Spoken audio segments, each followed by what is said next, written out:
What if I told you that the glamorous fairy tale of Meghan Markle, the actress who once walked down the aisle in a royal wedding watched by billions, was on the verge of a collapse so dramatic, so scandalous, that even the walls of Clarence House trembled with the weight of it? What if I told you that the very titles that once crowned her with prestige, Her Royal Highness and Duchess of Sussex, were now hanging by a thread, ready to be ripped away by the one man she thought she could outmaneuver, King Charles himself? You see, this isn't just another palace rumor. This isn't idle speculation from tabloids hungry for clicks. No, this is about power, control, and betrayal. It's about secrets that were never meant to see the light of day. It's about a hidden agenda buried beneath years of curated smiles, glamorous photo ops, and polished interviews. And it all came crashing into focus after a private meeting at Clarence House. A meeting between father and son that was supposed to be about reconciliation, but ended up opening wounds deeper than anyone could imagine. Before we continue, please hit the like button, subscribe to the channel, and turn on the notification bell for updates. Now, pause for a moment. Let's be real here. Do you honestly think titles like His Royal Highness or Duchess of Sussex are just ceremonial, just decorative ornaments of tradition? Or do you believe, as many insiders claim, that these titles carry real weight, political influence, financial advantage, and power that stretches far beyond Britain's borders? Because if you think it's just pageantry, you're missing the very foundation of this scandal. The HRH title is not a trinket. It is a seal of legitimacy, a bridge into state affairs, a key that unlocks doors at the highest levels of society. And the Duchess title? That's a global brand in itself. It's recognition. It's market value. It's a passport into boardrooms, Hollywood deals, and political circles. So when whispers began circulating that King Charles had uncovered a hidden strategy, an agenda where Meghan's use of these titles wasn't about service, but about empire building, you can imagine the shockwaves. Let's set the scene. Clarence House, a crisp evening in London. Prince Harry walking into his father's private residence with a heavy heart, hoping for warmth, hoping for forgiveness, maybe even a fresh start. For months, the world had speculated whether father and son could mend their fractured bond. But here's the twist: Meghan wasn't there. And that absence wasn't just a scheduling mishap. It was deliberate. It was symbolic. And to King Charles, it spoke volumes. Think about it. Why wouldn't Meghan, who has never shied away from grand narratives and public attention, attend the most pivotal family meeting in years? Why would she choose to remain distant, silent, invisible, while her husband faced his father alone? Was it tactical retreat, or was it fear of exposure? Behind closed doors, Charles and Harry exchanged words that were heavy, raw, and painful. Words about loyalty, about family, about betrayal. And as Harry tried to plead Meghan's case, Charles revealed what he had learned: accounts, communications, reports from trusted aides, all painting a picture not of a wronged daughter-in-law fighting for survival, but of a woman orchestrating a carefully calculated strategy. A strategy to leverage the monarchy for personal gain while publicly undermining it. Now let me ask you this. If you were King Charles, already battling to steady the monarchy in a new era after Queen Elizabeth's passing, would you sit back and allow this kind of game to unfold unchecked? Or would you strike decisively, no matter the cost? Because this wasn't just about family anymore. This was about survival of the monarchy itself. The British people, weary of scandals, wanted accountability. Advisors whispered that inaction would be seen as weakness. And Charles, a man who waited over 70 years to wear the crown, knew he could not afford weakness. But let's not get ahead of ourselves. To truly understand why stripping Meghan of her titles became inevitable, we need to dig deeper into the symbolic power of HRH, into the historical precedents where royals lost their privileges, into the role the Duchess of Sussex title played in Meghan's public ventures. We need to ask ourselves, was Meghan's royal identity ever about duty, or was it always about ambition? Remember when Meghan and Harry stepped down from royal duties, framing it as a desire for freedom and independence? At first, the world sympathized. Who wouldn't feel trapped in the archaic traditions of the palace? But then came the Netflix deals, the memoirs, the glossy magazine covers. Freedom began to look less like retreat and more like strategy. Independence looked suspiciously like empire building. And Charles began connecting the dots. The irony is breathtaking. The very titles Meghan once embraced as shackles were suddenly the pillars of her brand. Without HRH, without Duchess, would the Sussex's Hollywood projects have had the same allure? Would corporations have paid millions for their association? Would political figures have granted them access to corridors of influence? And so, Charles found himself staring at a brutal reality. The monarchy's symbols were being weaponized against it. The very institution that granted Meghan her platform was being undermined by her global narrative of grievance. This is where the story takes its darkest turn. Because Charles realized that the battle was not just about perception, it was about control. Control of the monarchy's legacy. Control of the family's public image. Control of the future. As Harry listened, torn between loyalty to his wife and loyalty to his father, Charles laid out the stakes. The monarchy had endured centuries of turmoil, abdications, divorces, scandals. But never before had it faced a threat quite like this. A duchess who wielded her title not in service of the crown, but in defiance of it. Now, I want you to think about this.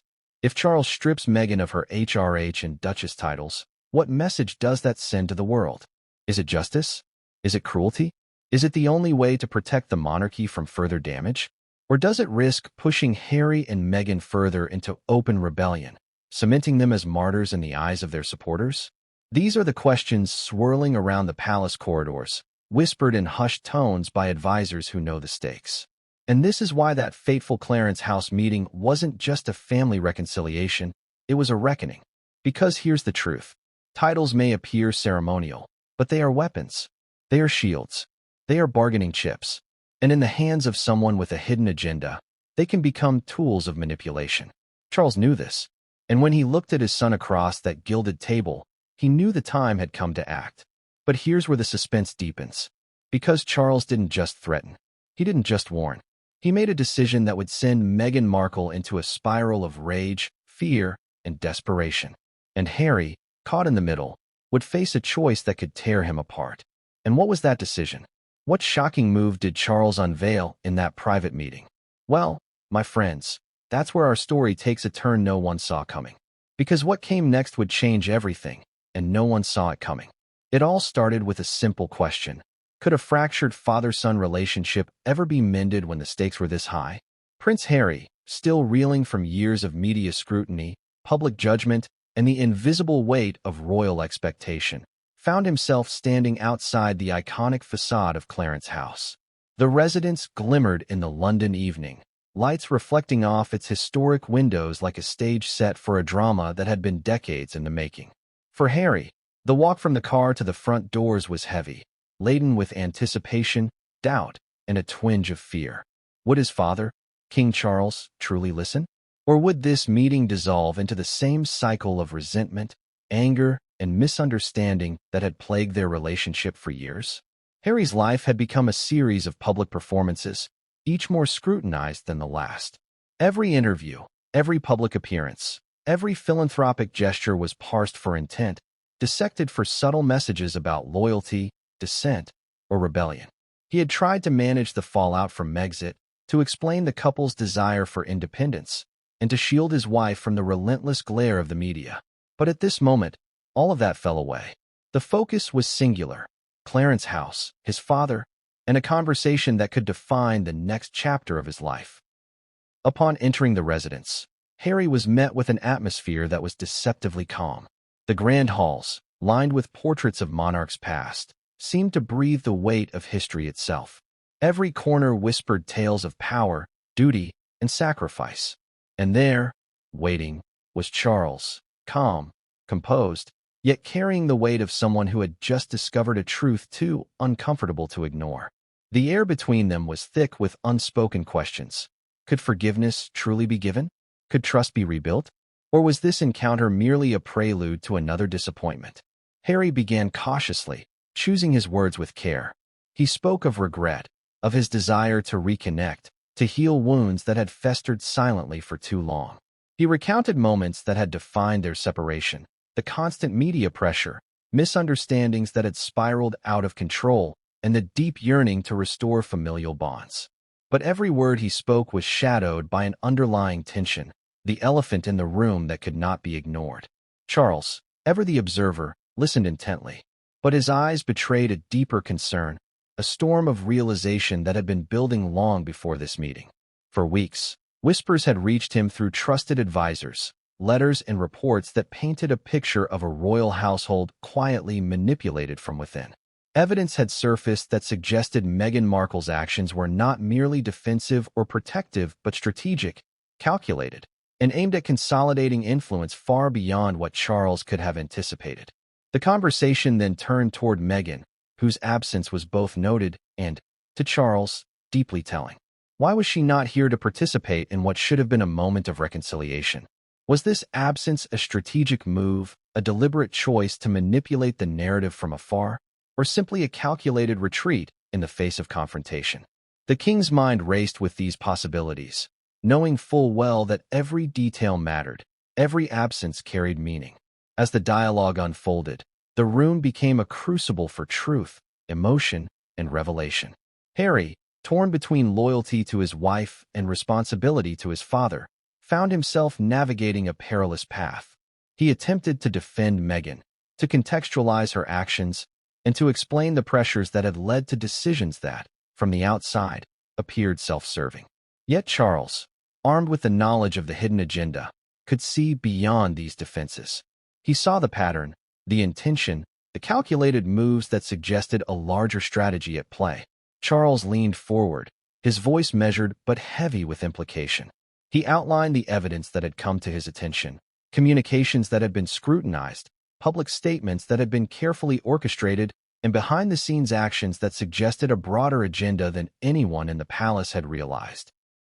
Every revelation was a blow, a confirmation of fears he had long harbored about the use and abuse of royal privilege.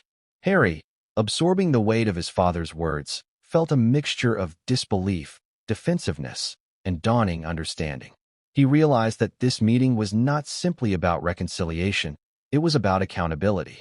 It was about the very survival of the monarchy in a world where public perception was increasingly critical and unforgiving.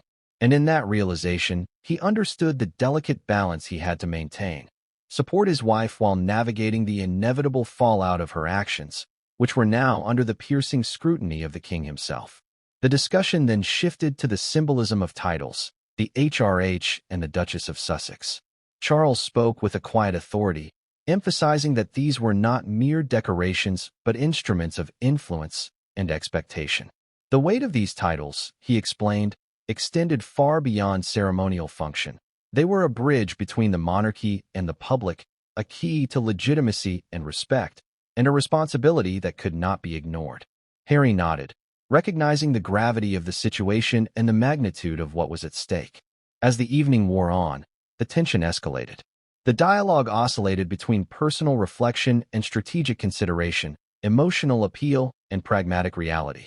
Harry attempted to convey the pressures that had led to the couple's separation from royal duties, while Charles highlighted the broader implications for the institution he now led. Every exchange was charged with emotion, every word weighed for consequence. And then came the turning point, the moment that would define the trajectory of the story. Charles revealed the culmination of his findings, a pattern of deliberate actions and communications that pointed to a hidden agenda, one that had been executed with precision and foresight. The evidence suggested that Meghan's use of royal titles and her public persona were part of a larger strategy, a calculated effort to leverage influence, amplify visibility, and potentially destabilize the very foundation of the monarchy. Harry's reaction was a complex mix of shock, defensiveness, and concern. He struggled to reconcile his love and loyalty for his wife with the undeniable patterns his father presented. It was a tension that left him visibly shaken, his internal conflict laid bare in every hesitant word and carefully measured gesture. Charles, maintaining his composure, emphasized the urgency of addressing these actions, framing the issue not as a personal vendetta, but as a matter of institutional integrity and long-term consequence. By the time the meeting drew to a close, it was clear that this encounter had been far more than a simple father-son reconciliation. It had become a forum for truth, exposure, and the beginnings of decisive action. Harry left Clarence's house carrying not only the weight of familial tension, but also the dawning realization that Meghan's choices had set in motion events that could no longer be contained or ignored. And as he stepped back into the night, under the watchful eyes of a world eager for scandal, the question lingered. How would Meghan respond when confronted with the reality that her titles, her influence, and her carefully constructed image were now under direct scrutiny from the man who wielded ultimate authority in the monarchy?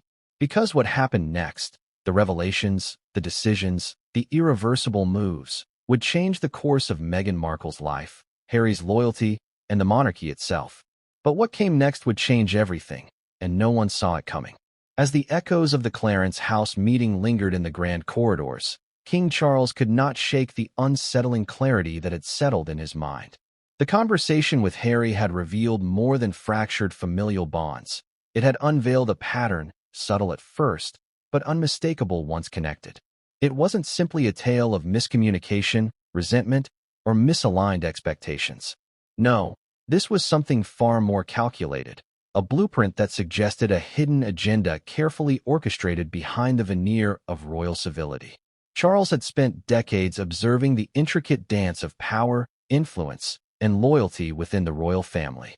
He knew the delicate balance between public perception and private intention. Every gesture, every statement, every smile had potential ramifications that could ripple across continents. And yet, the evidence pointing to Meghan Markle's maneuvers cut through all the years of experience like a sharp blade, demanding attention, demanding action. The secret was not one singular revelation. It was a series of small, seemingly innocuous events that, when viewed collectively, painted a picture of deliberate strategy. Charles had received confidential briefings from palace aides, loyal courtiers, and external advisors who monitored the intersection of media, public relations, and the couple's personal dealings. There were communications that appeared routine but, under scrutiny, revealed intent, patterns of timed statements, coordinated appearances, and the careful orchestration of public sympathy. Perhaps most alarming were the private messages and reports that suggested Meghan had been leveraging her HRH and Duchess titles not merely for public goodwill, but for influence in sectors far removed from ceremonial obligations. There were philanthropic endeavors designed to garner media attention, interviews calculated to shape perception, and alliances formed with high-profile individuals that extended her reach across Hollywood, political circles, and international forums. In isolation, any one action might appear benign. In context, however, it formed a network of influence that bordered on manipulation. Charles reviewed confidential documents that detailed the couple's engagements and the financial implications of their decisions. Some events were framed as charitable or service-oriented, yet they coincided with promotional campaigns, product launches, or strategic media exposure. The juxtaposition was impossible to ignore.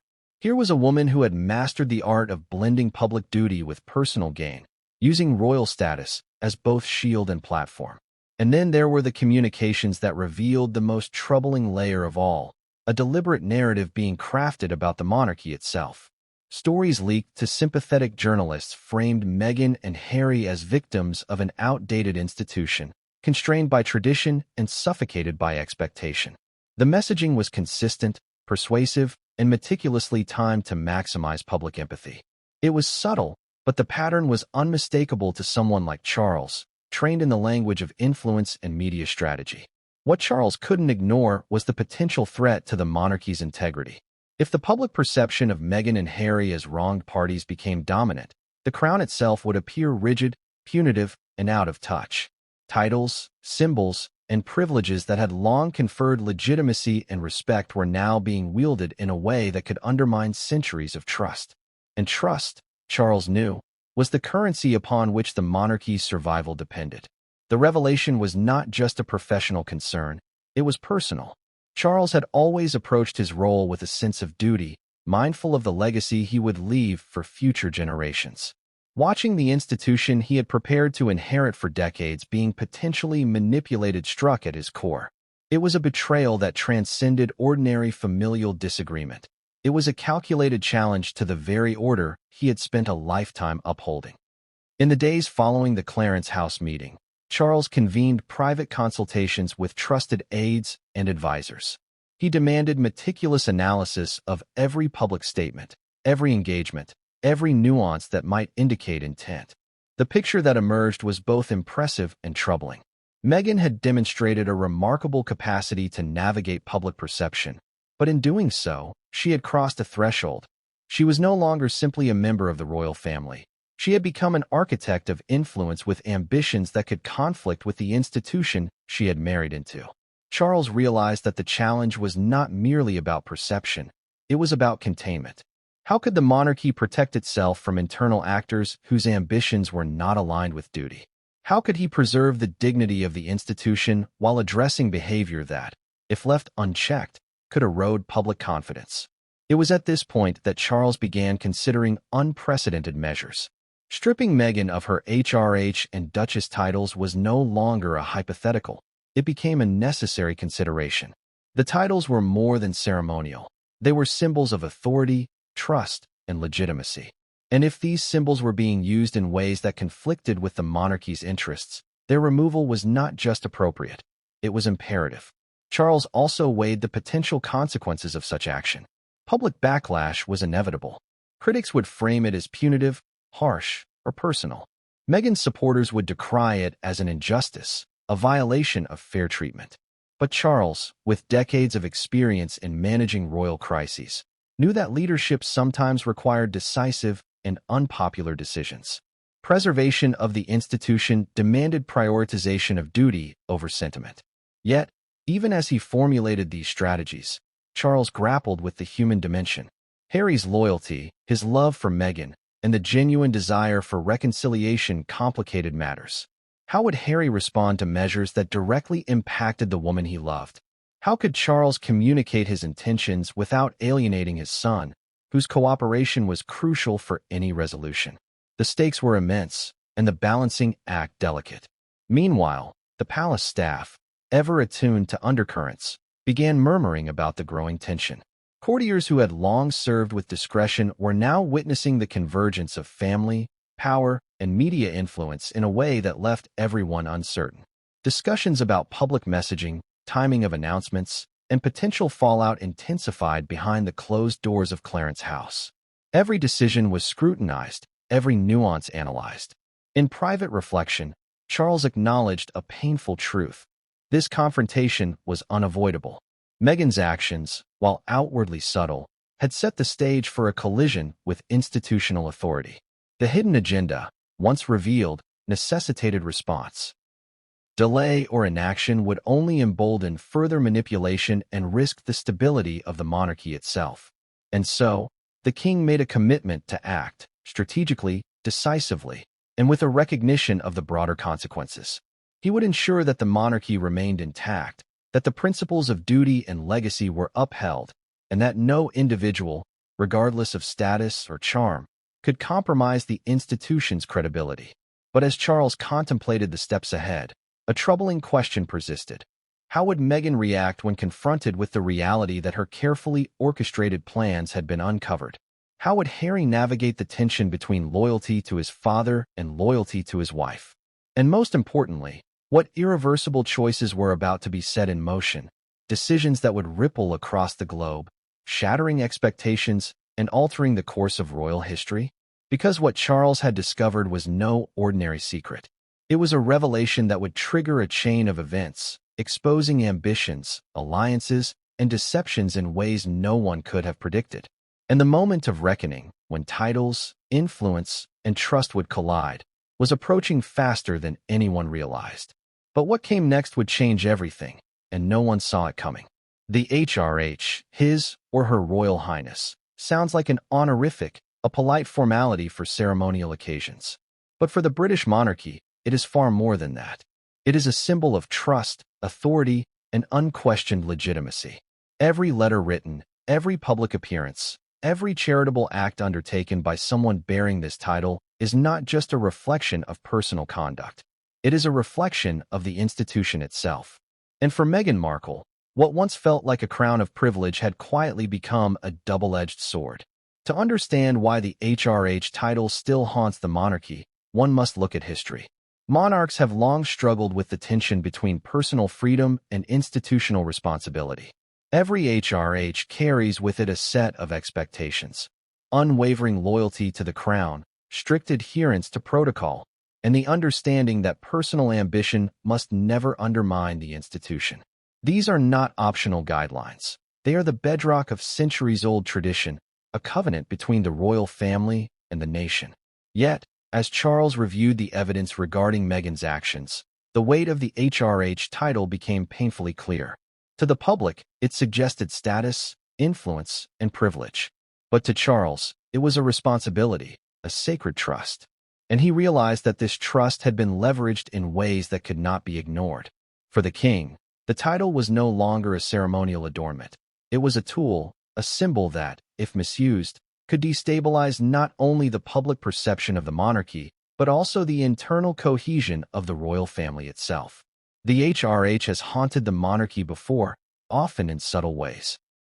There were instances of princesses and dukes whose ambitions strained relationships and tested the boundaries of royal decorum. But Meghan's case was unprecedented in scope and subtlety. Her global influence, amplified by social media and Hollywood networks, magnified the stakes.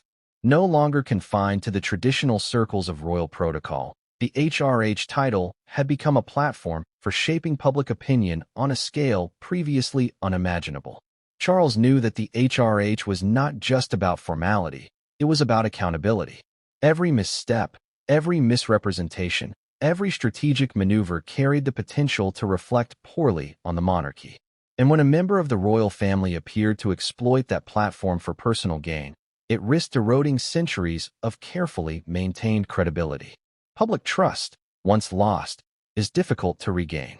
And for a monarchy already navigating a world of increasing scrutiny and skepticism, such erosion was a danger Charles could not afford. Moreover, the HRH title binds the individual to a network of duties and ceremonial obligations that are not optional. Attendance at state functions, patronage of charities, representation at public events. These are not mere suggestions. They are the lifeblood of the monarchy's public engagement. By stepping back from certain duties while simultaneously maintaining a global platform and narrative, Meghan had created a paradox. She held all the visibility and influence of her title, but none of the traditional accountability. Charles also recognized the psychological aspect. The HRH carries with it a sense of moral authority. The public instinctively attributes a higher standard of behavior to anyone bearing this designation. Meghan's choices, whether in interviews, social media interactions, or strategic philanthropy, were constantly measured against this standard. Any deviation, real or perceived, risked magnifying criticism and casting doubt on the monarchy as a whole. In essence, the title that had once elevated her had become a liability for both Meghan and the institution she represented. It was this realization that made Charles's decision so unavoidable. The HRH could not be allowed to serve as a conduit for personal influence detached from responsibility. Every advisor he consulted agreed. The integrity of the monarchy depended on reinforcing the principle that privileges come with obligations, and that no individual, regardless of charm, media savvy, or public sympathy, was above the covenant the title represented. At the same time, the king had to navigate the human element. Stripping Meghan of the HRH would not merely be a procedural act. It would carry immense emotional and political consequences. Harry's loyalty to his wife, the reactions of global media, and the opinions of a public that had largely sympathized with Meghan's narrative all had to be considered. The potential backlash was real, and Charles knew it could be fierce. But he also recognized that leadership required difficult, sometimes unpopular choices. Maintaining the monarchy's legitimacy and cohesion had to outweigh the temporary discomfort of public critique. This haunting of the HRH was compounded by the timing. The monarchy was navigating a post-Elizabethan world, one in which traditional authority was increasingly questioned, and the public's appetite for transparency was insatiable. The perception that someone could wield an HRH title for personal gain without consequence threatened to undermine not just individual credibility, but institutional stability. Charles understood that the longer this pattern continued, the harder it would be to reclaim trust. Moreover, the media's role could not be ignored. For years, Meghan had skillfully navigated media narratives, shaping stories to her advantage. The HRH title lent her additional gravitas, making her words and actions more consequential in the eyes of the public. Charles recognized that if he did not act decisively, the narrative would continue to tilt in her favor, potentially redefining the monarchy's image on the global stage. And yet, despite all these strategic considerations, there was a deeply personal layer to the decision. Charles had long hoped for a harmonious integration of Harry and Meghan into the family, imagining a future where their influence could complement rather than challenge the institution. The realization that this vision had been compromised was painful. The HRH, once a symbol of trust and welcome, had been weaponized. The king weighed every angle: historical precedent, institutional integrity, public perception, and familial bonds. Advisors emphasized the symbolic power of the HRH, the need to protect the monarchy's legacy, and the importance of sending a clear message about accountability. Charles knew that failing to act would signal tolerance for manipulation, undermining authority not only within his family, but across the institution he led. By the end of his reflection, Charles reached an inescapable conclusion. The HRH title could no longer be held by someone whose actions contradicted the principles it represented. To preserve the monarchy, to reinforce the covenant of duty and loyalty, and to prevent further erosion of public trust, decisive action was necessary. And so, the HRH haunted the monarchy not merely as a historical artifact, but as a living, breathing symbol of obligation, authority, and consequence. Its misuse by Meghan Markle had forced the king to confront a painful truth. Privileges without accountability are unsustainable, and the integrity of the monarchy must always come first. But what came next would change everything, and no one saw it coming. Titles in the British monarchy are more than just ceremonial flourishes. They are embodiments of history, power, and symbolism. And among these, the title of Duchess carries a weight and influence that is both subtle and profound. When Meghan Markle married Prince Harry, she assumed the title Duchess of Sussex, instantly elevating her public persona from Hollywood actress to a member of one of the most scrutinized families in the world. But what did this title truly represent, and why did it matter so deeply to King Charles as he weighed the revelations from Clarence House? At its core, the Duchess title is a recognition of status and responsibility. Unlike the HRH, which conveys a direct link to royal authority, the Duchess title offers a platform for influence and representation. A Duchess is expected to embody dignity, grace, and commitment to public service. Every public appearance, charitable endeavor, and media interaction becomes an extension of the crown's image. For Meghan, this meant her actions were magnified, her decisions scrutinized, and her choices interpreted not just as personal preference, but as statements that could shape public perception of the monarchy itself. Yet the Duchess of Sussex title was more than ceremonial.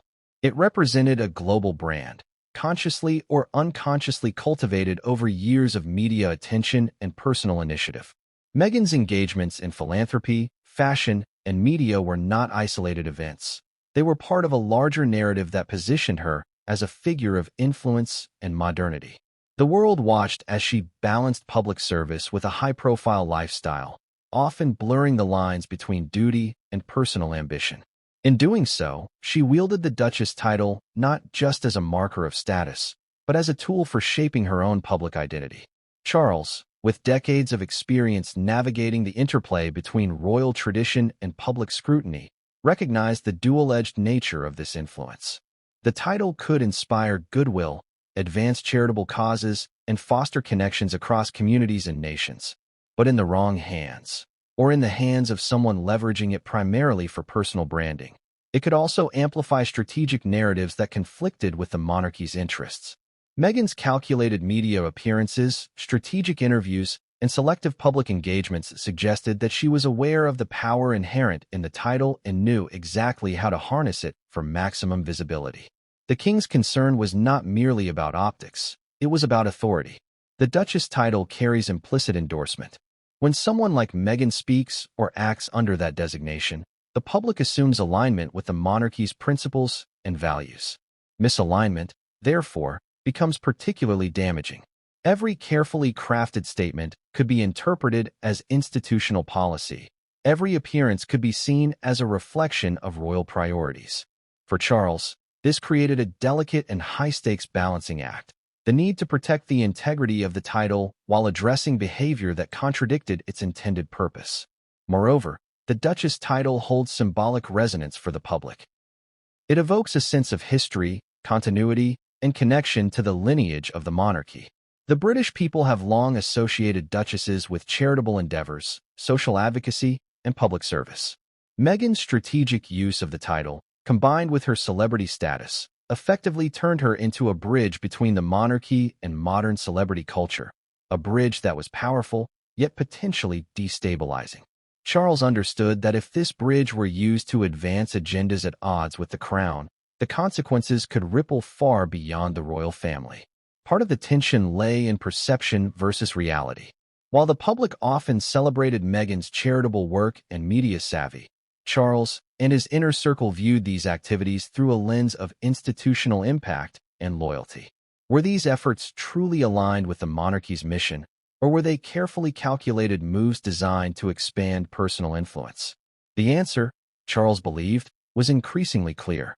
The Duchess title had been wielded not solely in service of duty, but as a platform for strategic positioning, leveraging public favor to shape a narrative favorable to Meghan's ambitions. This realization carried emotional weight for Charles. The monarchy had long been a family institution where titles were conferred with the expectation of service, loyalty, and continuity. Meghan's actions challenged that assumption, transforming what should have been a role of honor into a potential vehicle for manipulation. The very symbols designed to represent unity and responsibility had been repurposed for personal gain. Charles also considered the broader implications for the next generation. Titles like Duchess of Sussex do not exist in isolation. They signal precedent, expectations, and boundaries. If Meghan's use of the title went unchecked, it could set a standard for future royals, potentially eroding the principles upon which the institution rested. Public trust in the monarchy is fragile. It is built on the perception that titles signify accountability, not opportunity. Any deviation from that expectation threatened to weaken the credibility of the entire system. Furthermore, the Duchess title was tied to real-world privileges, access to charitable networks, invitations to diplomatic and cultural events, and the implicit authority to speak on behalf of the monarchy. Meghan's use of these privileges to advance personal projects, while outwardly framed as service, added layers of complexity. For Charles, this was not merely a question of optics. It was a question of control, hierarchy, and the preservation of institutional integrity. In reviewing these dynamics, the king faced an unenviable challenge. How could he address behavior that leveraged the Duchess title without igniting public outrage or alienating his son? How could he preserve the dignity of the monarchy while confronting actions that appeared strategically calculated and potentially self-serving? The answers were not simple, but the stakes were clear. Failure to act decisively could embolden further misuse and undermine the very principles the crown stood for. This chapter in the unfolding drama of Clarence House revealed a fundamental truth. Titles in the monarchy are not just ornamental. They are instruments of influence, responsibility, and trust. The Duchess of Sussex title, once a badge of honor and service, had become a platform for ambition that challenged the boundaries of loyalty and propriety. For King Charles, confronting this reality was both a personal and institutional imperative, demanding decisions that could not be delayed without consequence. And as he contemplated the next steps, a chilling understanding settled in. Meghan's ambitions, amplified by her use of the Duchess title, had placed her in direct conflict with the very institution that had elevated her. Every action, every statement, every strategic move now carried the potential to escalate tensions, provoke media scrutiny, and challenge familial bonds. Because what came next would change everything, and no one saw it coming. The revelation that Meghan Markle had been operating under a hidden agenda did not arrive overnight. It was a gradual, almost imperceptible unveiling, pieced together from subtle cues, strategic behaviors, and meticulously timed actions that, when observed collectively, revealed a pattern too deliberate to ignore. For King Charles, the discovery was both shocking and profoundly unsettling. What appeared to the public as charm, grace, and advocacy masked a carefully orchestrated strategy, one designed to expand influence, control narratives, and consolidate power, all while cloaked under the guise of duty and service. The first layer of the agenda was media manipulation. Meghan had mastered the art of crafting public perception. Every interview, every appearance, every social media engagement was carefully calibrated. She understood the power of narrative, the ability to sway public opinion, and the influence of timing. Reports revealed that she often coordinated with communications advisors, strategists, and PR teams, ensuring that her statements aligned with broader objectives while simultaneously generating sympathetic coverage. To an observer outside the palace, it might seem like mere media savvy. To Charles, it was evidence of a sophisticated, intentional campaign. Next came the financial and philanthropic maneuvering. While Meghan's charitable initiatives were lauded in the public sphere, deeper investigation suggested a dual purpose. Events designed to promote causes often coincided with opportunities for brand expansion, networking, and high-visibility engagement. The strategic placement of appearances, endorsements, and partnerships indicated a keen understanding of influence economics, a recognition that visibility could translate into both personal and institutional leverage. Charles realized that while these initiatives carried outwardly positive outcomes, they were also mechanisms of control, subtly shaping public perception in ways that enhanced Meghan's standing. Perhaps the most alarming component of her hidden agenda involved the exploitation of royal symbolism. The HRH and Duchess titles were not mere decorations. They were tools that conveyed legitimacy, trust, and authority. By invoking these titles in strategic contexts, Meghan had amplified her voice, lending her statements a gravitas they might not otherwise have carried. Whether addressing social issues, speaking at events, or engaging in media narratives, the titles functioned as a force multiplier, magnifying her influence and embedding her personal brand within the royal framework. The evidence suggested meticulous planning. Advisors noted patterns in scheduling, phrasing, and alignment of public statements with key political, cultural, or media events. The timing of interviews, the selection of topics, and even the sequencing of public appearances appeared intentional, designed to maximize impact and ensure that the narrative remained favorable. Charles, with his years of experience navigating royal communication and public perception, recognized the hallmarks of a carefully executed strategy, one that went beyond mere public relations into the realm of influence and control. Beyond the visible, there were more subtle dimensions. Confidential reports indicated that Meghan had cultivated networks of influence, building relationships with media executives, political figures, and cultural leaders. These connections, when leveraged strategically, created pathways for shaping narratives, advancing agendas, and exerting soft power. It was influenced not through formal authority, but through the perception of authority, a perception reinforced by the trappings of her royal titles. Charles also considered the psychological and interpersonal elements. Meghan's interactions within the palace had, according to multiple sources, been carefully managed. Allies were cultivated, dissent minimized, and narratives subtly directed to support her objectives. While outward appearances suggested harmony and collaboration, the internal reality reflected a strategic orchestration of perception, relationships, and influence, a hidden architecture of control operating quietly beneath the surface. The king understood that the hidden agenda was multidimensional, spanning media, financial, symbolic, and relational domains. It was not simply a matter of public image. It was an intricate web of actions designed to consolidate power, enhance influence, and advance personal objectives, all while maintaining the outward appearance of duty and service. This duality, public service masking private strategy, was precisely what made the revelation so concerning. Furthermore, the timing of these actions suggested long-term planning. Meghan's strategic moves were not reactive. They were proactive, anticipating potential challenges and crafting narratives to mitigate risk while maximizing advantage. Every engagement, every statement, every alliance appeared to be calculated with an eye toward broader influence, creating a pattern that was impossible for the king to ignore. Charles recognized the implications. If left unchecked, this hidden agenda could continue to shift public perception, erode institutional authority, and create fissures within the royal family. The titles that had once signified service and legitimacy could instead become tools of manipulation, enabling the projection of power beyond the bounds of responsibility and accountability. The monarchy, steeped in centuries of tradition, had never faced a challenge quite like this. A member leveraging privilege and perception for strategic influence in ways that blurred the lines between personal ambition and institutional loyalty. In the private contemplation following the Clarence House meeting, Charles began to map potential responses. He knew that addressing the hidden agenda would require precision, decisiveness, and an unwavering commitment to principle.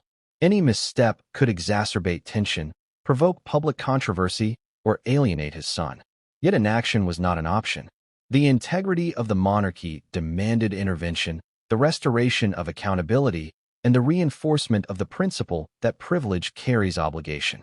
The king also considered the consequences for Harry. Caught between loyalty to his wife and loyalty to his father, he was a pivotal figure in the unfolding drama. Charles needed to navigate this dynamic carefully, ensuring that action against the agenda did not fracture familial bonds irreparably, while simultaneously asserting the imperatives of institutional responsibility. And then there was Meghan herself. What would happen when she confronted the reality that her carefully crafted strategy had been unveiled? How would she respond when the veil was lifted, when the instruments of influence she had wielded were challenged? The potential for confrontation, public scrutiny, and personal fallout was immense. Charles understood that revealing and countering this hidden agenda was not merely about protecting the monarchy. It was about setting a precedent. It was about ensuring that titles, privileges, and responsibilities were aligned with duty, loyalty, and the preservation of institutional integrity. It was about safeguarding the credibility of the crown in the eyes of the world and affirming that no individual, regardless of charisma or public favor, could wield influence unchecked. As he contemplated the next steps, a clear path emerged. The HRH and Duchess titles, the very symbols that had amplified Meghan's power, had to be addressed. Measures would be taken to realign privilege with accountability, to ensure that the monarchy's principles were upheld, and to send an unmistakable message about the sanctity of titles and the responsibilities they entailed. Because what Meghan had built in secret, a network of influence, a carefully managed public narrative, and a strategic accumulation of power, was about to collide with the uncompromising authority of the king. And what came next would change everything, and no one saw it coming. The tension between loyalty and love is one of the most harrowing struggles a person can endure, and for Prince Harry, that tension had become a constant, unrelenting presence. As he navigated the aftermath of the Clarence House meeting, Harry found himself suspended between two worlds: the world of his father, King Charles, custodian of centuries of tradition, and the world of his wife, Meghan Markle, architect of a narrative that had both captivated and divided the globe. Caught between these forces, Harry's decisions carried consequences far beyond personal relationships. They had the potential to shape the very trajectory of the monarchy itself. Harry's emotional state in the days following the meeting was complex, fraught with guilt, fear, and uncertainty. He had hoped that the reconciliation with his father would provide clarity, healing, and a path forward. But instead, it revealed the breadth and depth of Meghan's hidden agenda. Every conversation he had, every thought he entertained, was filtered through the prism of dual loyalty. How to support the woman he loved while honoring the man who had raised him and led the family for decades. At the heart of this struggle was the realization that Meghan's actions, her calculated public appearances, media narratives, and strategic use of titles, had provoked the scrutiny of the king. Harry was acutely aware that any defense of his wife could be interpreted as opposition to his father, potentially widening the chasm that already threatened the family. Yet, silence was equally perilous. Failing to advocate for Meghan could jeopardize the trust and bond within his marriage. Each choice carried profound implications, each misstep a potential catalyst for lasting damage. Harry's inner conflict was compounded by the public lens under which the royal family operated. The world watched, analyzed, and judged every interaction. Every expression of loyalty, every gesture of affection or dissent, was scrutinized, dissected, and broadcast globally. The scrutiny intensified the pressure on Harry, leaving him no refuge from the consequences of his decisions. Unlike most families, where disputes remain private, The royal family's disagreements were international news, with millions invested in every twist, turn, and revelation. The gravity of Harry's predicament became evident in his private reflections.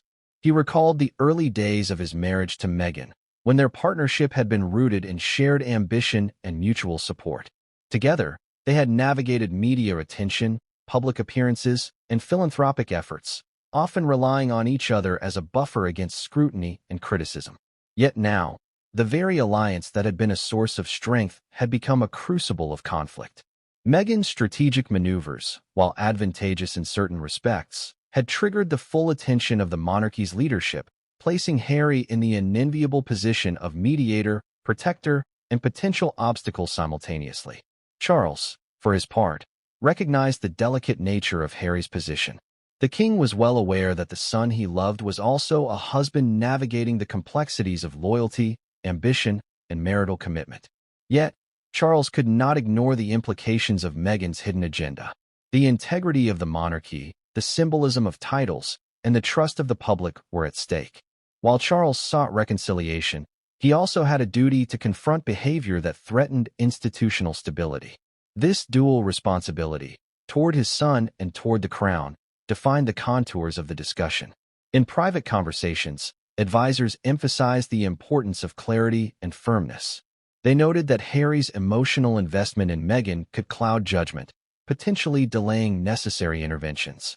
Yet, they also cautioned against alienating the younger generation of royals, emphasizing that a mismanaged response could lead to public sympathy for Meghan and a narrative of persecution. Every strategy, therefore, had to balance familial sensitivity with institutional necessity. Harry's attempts to navigate this landscape were visible in his actions and statements. In public, he maintained composure, projecting the image of a son committed to family harmony and a prince dedicated to service. Behind closed doors, however, he grappled with conflicting impulses: the desire to defend his wife, the recognition of his father's authority, and the awareness that any misalignment could exacerbate tensions. It was a psychological tightrope, one that demanded constant vigilance, careful articulation, and an acute understanding of the stakes involved. One of the most challenging aspects of Harry's situation was the realization that Meghan's hidden agenda had far-reaching implications. It was not simply a question of personal ambition or media management. It touched on the legitimacy of the monarchy itself. Titles, privileges, and public perception were all instruments in play, and Harry understood that his role as intermediary could determine whether these instruments were leveraged constructively or destructively. The psychological toll was compounded by the private dynamics of their marriage. Conversations with Meghan were increasingly tense, punctuated by discussions of loyalty, strategy, and the future of their family. Harry found himself mediating between love and duty, often struggling to reconcile his devotion to Meghan with the expectations imposed by his father and the monarchy. The strain manifested in sleepless nights, heightened anxiety, and an acute sense of isolation. He was caught between worlds, each demanding allegiance, each threatening consequences for perceived missteps. Furthermore, the global attention on the situation intensified the pressure. International media outlets, social commentators, and royal experts dissected every statement, every gesture, every minor movement. Public opinion became a battleground, with factions forming around narratives of support, criticism, and speculation. Harry was not merely navigating family dynamics. He was operating under constant observation, with every decision magnified, contextualized, and judged by a worldwide audience. Amid these pressures, Harry remained acutely aware of the stakes for Meghan. Her hidden agenda, once unveiled to Charles, threatened to strip her of the privileges and titles that had enabled her influence. The potential loss of HRH and Duchess status was not merely symbolic. It carried tangible consequences for their public image, professional opportunities, and personal brand. Harry's protective instincts were triggered, yet he also recognized the necessity of accountability. The tension between defense and acknowledgement of truth defined the psychological landscape of his actions. Throughout this period, Harry's reflections oscillated between hope and dread. He hoped for reconciliation with his father, a resolution that would preserve family bonds and stabilize the monarchy. Yet he feared the repercussions of confronting Meghan's hidden agenda, recognizing that truth, once revealed, could precipitate consequences beyond his control. The duality of this position, a son caught between loyalty and love, a husband balancing personal ambition and institutional responsibility, defined every action, every decision, and every moment of contemplation. Ultimately, Harry's predicament underscored the complexity of navigating modern royalty. It highlighted the interplay between personal relationships, institutional duty, and public scrutiny. The collision of ambition, loyalty, and perception created a landscape in which every decision carried weight, every misstep had potential ramifications, and every action was observed, analyzed, and interpreted on a global stage. And as Harry prepared for the next phase of this unfolding drama, he understood the stark reality. The confrontation with Meghan's hidden agenda was inevitable. The stakes were unprecedented, and the decisions made in the coming days would reverberate across the monarchy, the family, and the world. Because what came next would change everything, and no one saw it coming. In the centuries-long history of the British monarchy, reputation has always been the cornerstone of power.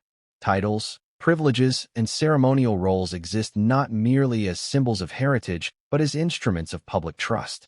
When that trust is threatened, the entire institution wobbles. And as King Charles examined the unfolding events surrounding Meghan Markle and her strategic maneuvering, he realized that the monarchy's reputation was hanging by a thread, threatened not by outsiders, but from within. The king's concern was immediate and multidimensional. On one level, there was the internal narrative, the story the family told itself. The monarchy relies on cohesion, trust, and the implicit alignment of its members. When those bonds are fractured, when titles are used as instruments of influence rather than markers of service, the internal integrity of the institution suffers. Meghan's hidden agenda, once uncovered, became more than a personal concern. It was an institutional crisis. Externally, the stakes were equally high. Public perception is the monarchy's lifeblood. Millions of people worldwide interpret royal behavior as indicative of national values, stability, and credibility. Charles understood that if Meghan's actions went unchecked, the public would perceive the monarchy as fragmented, reactive, or susceptible to manipulation. Trust, once eroded, is exceedingly difficult to restore. And in an era where social media amplifies every misstep, perception can become reality faster than any royal statement can correct it. The media played a critical role in this dynamic. For years, Meghan and Harry had cultivated an image that resonated with audiences on both sides of the Atlantic. Interviews, magazine features, and social media engagement presented a narrative of victimhood, modernity, and progressive values. Yet behind this curated image lay the hidden agenda Charles had uncovered. Strategic positioning that leveraged public sentiment for influence and gain. The potential for media amplification made inaction impossible. The monarchy could not allow symbols of authority to be wielded in ways that contradicted the institution's core principles. Charles consulted closely with senior advisors, palace strategists, and communication experts to assess the scope of the threat. They meticulously analyzed media coverage, public opinion polls, and social media sentiment to quantify the potential impact of Meghan's maneuvers. The data painted a troubling picture. The longer the hidden agenda remained unchecked, the greater the risk of reputational damage. Headlines framed around tension, betrayal, or strategic manipulation could undermine confidence not only in Meghan but in the monarchy itself. The king also considered historical parallels. The British monarchy has weathered scandals before, divorces, abdications, and public controversies, but never in quite this context. The challenge with Meghan's agenda was that it operated simultaneously in multiple spheres: public perception, media influence, personal ambition, and institutional symbolism. This multi-layered strategy created a threat that was more diffuse, harder to counter, and potentially more damaging than any prior scandal. Internal sources further emphasized the reputational risk. Courtiers and staff observed the subtle ways Meghan's strategic positioning affected the household. Alliances formed quietly, narratives shaped discreetly, and public messaging carefully coordinated. Even small deviations from traditional protocol carried amplified significance in a climate of intense media scrutiny. Charles understood that the optics were as important as the facts. Perception could shape reality in ways that legal or procedural measures could not immediately counteract. At the same time, Charles grappled with the psychological dimension of the crisis. The monarchy is not merely an institution. It is a family, bound by blood, tradition, and loyalty.